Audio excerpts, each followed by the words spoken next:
Owayesakuba lipolisa umnumzana Joe Nyampule uthi ngelixa wayeqalisa ukusebenza eJohn Vorster Square watyikitya ixwebhu eligunyazisa ukugcinwa kwemfihlo. Lamaxwebhu ayebhalwe ngolwimi lwe-Afrikaans kodwa kwakungavumelekanga ukuba bawadize. Oka Nyampule wayesebenza njengepolisa elisando lokuqala ngelixa umfi uNeil Aggett wathi wabanjwa.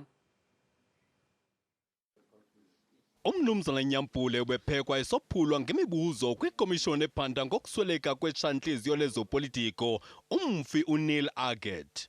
Kutyholwa ngelithi uAggett wazixhoma kwisisele saseJohn Vorster Square ngoFebruwari ka-1982 kodwa usapho luyikhaba ngawumane lengxelo.